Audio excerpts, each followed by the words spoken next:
Hi, welcome to our first Advent Fireside Chat for 2025. Today we're talking about rabbits, Sandy's second favorite animal. She likes squirrels better.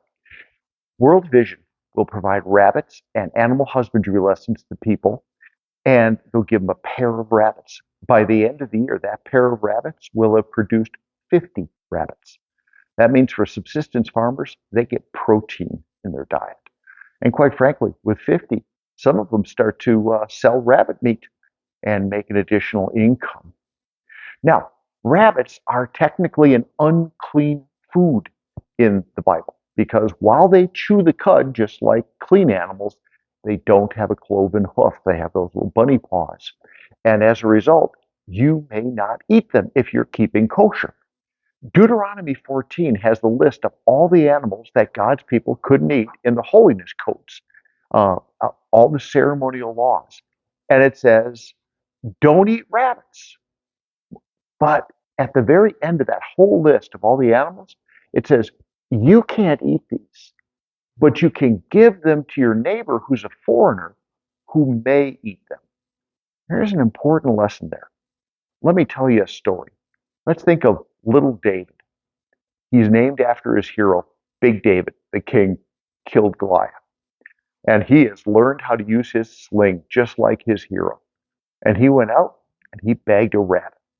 And he proudly brought it home, and his mom or his dad had to say, no, no, no, we can't eat that here. That's an unclean food. We don't do that.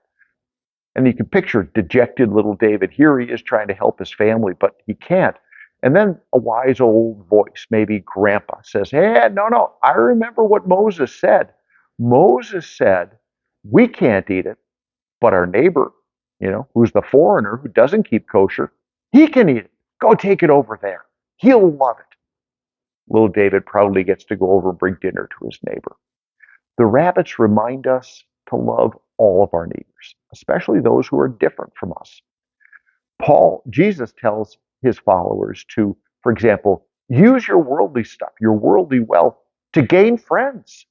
And Paul says, hey, be wise in the way you act with outsiders.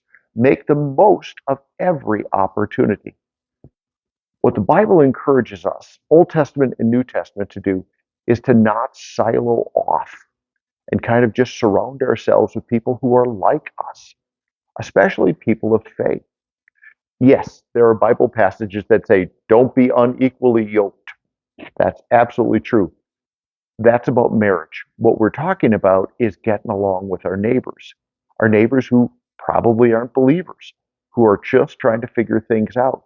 And sometimes we can help.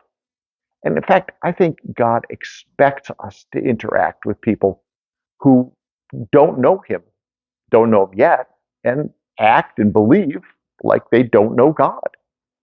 I mean, think of how God uses geography. When He sets apart His people and He gives them all these laws, like Leviticus has and Deuteronomy, all these, you can't eat that, you have to deal with this, you have to do this, be different from everybody else. You'll notice God does not tuck them off like north of the Caspian Sea and say, now live off by yourself so it'll be easy to practice all these holiness laws. He plunks them right down in the crossroads of the world, from Africa all through the Fertile Crescent, up into Europe and Asia.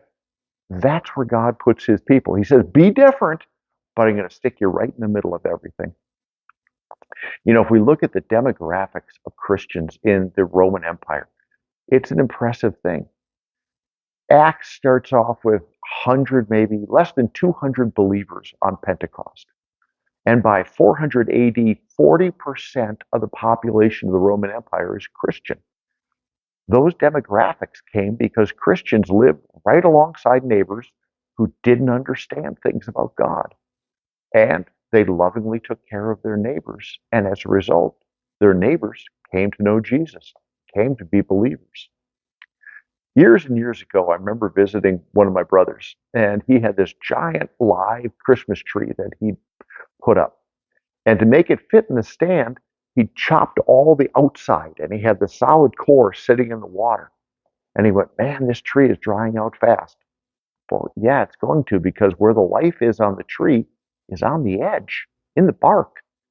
Trees don't grow from the solid core. They grow from the outside. God expects us to rub up against the world, and that's where growth takes place. This Advent, we're raising money to work with World Vision, and we are going to buy rabbits. Now, back in the day, I don't know that Jesus would have eaten this or not. Chances are good he kept kosher. But I know he'd approve giving rabbits to his neighbors. Have a great day.